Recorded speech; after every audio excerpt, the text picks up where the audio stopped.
Here to join us to talk about it, former Atlanta Fed President Dennis Lockhart, along with UBS Wealth Management's David Lefkowitz. Guys, appreciate it very much. Dennis, let me turn to you first. The White House response is largely arguing that the price action in the country, in their words, essentially flat these last 2 months.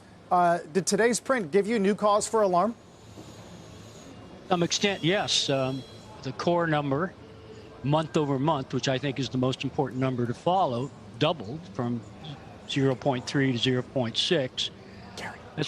That's not a good direction. It's 1 month, as everyone says, but it's still concerning that we're not seeing deceleration, and at least for 1 month over month, we're seeing some acceleration at the core level. David, how about you?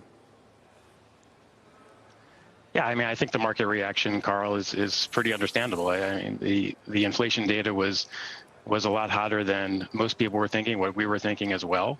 And you've seen a commensurate reaction in the Fed futures, now expecting more Fed hiking.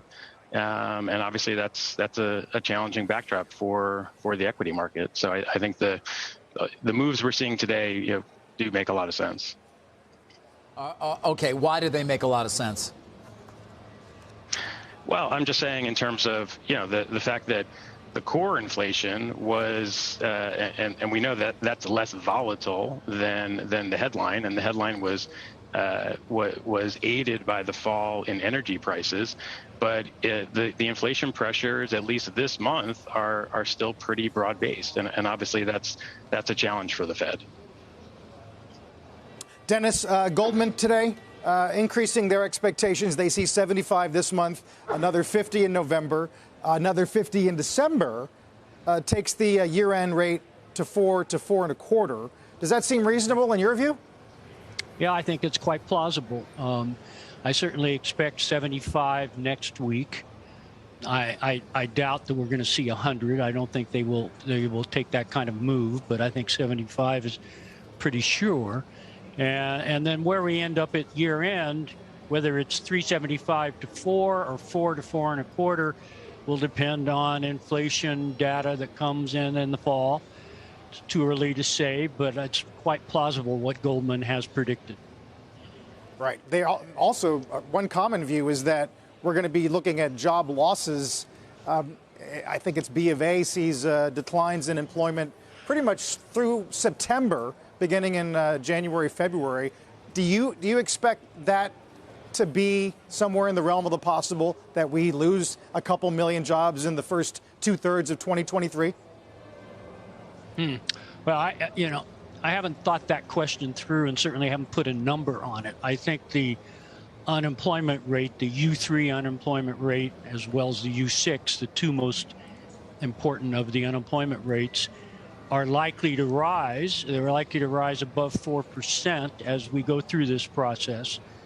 Whether or not we see 2 million, I'd have to go back and study that question. David, let me come back to you and just sort of, ask the obvious here, which is, well, all right, given your view, where do you want to be in terms of what equities are worth owning at this level? Yeah, so David, I would say within the equity market, that's where we have some more conviction. I think we're probably going to be looking at a Fed that is going to have some pretty restrictive monetary policy wherever they end up in terms of getting to the terminal rate, so to speak. And it's going to be pretty restrictive, and I think that's going to mean continued downward pressure on earnings growth more broadly. So I think you want to have a defensive bias here. We have preferences for consumer staples and healthcare. We also like the energy sector, which we think looks pretty cheap, and we don't think there's that much downside in oil prices here after the recent fall. And I would also highlight growth stocks still look pretty expensive and vulnerable, especially in the context of interest rates. So I would say value stocks and a defensive bias. Hey, finally, Dennis, New York Fed inflation expectations yesterday got a lot of people excited, down 4 months in a row, lowest since October of 2020. The hope being that a lot of these inflationary expectations weren't getting embedded. Do you think this sort of brings new peril to what we think is going to happen down the road?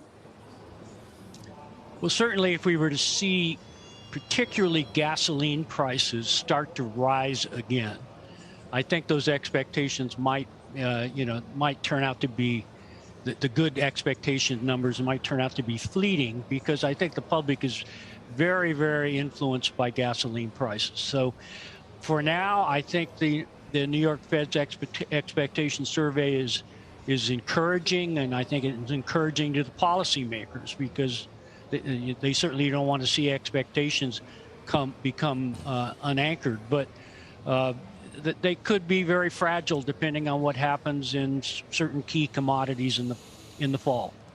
Yeah, that's gonna make things interesting policy-wise as we watch energy going into the winter months. Pretty fascinating day, both in the macro print and the markets. Dennis, David, appreciate it very much. Thanks, guys.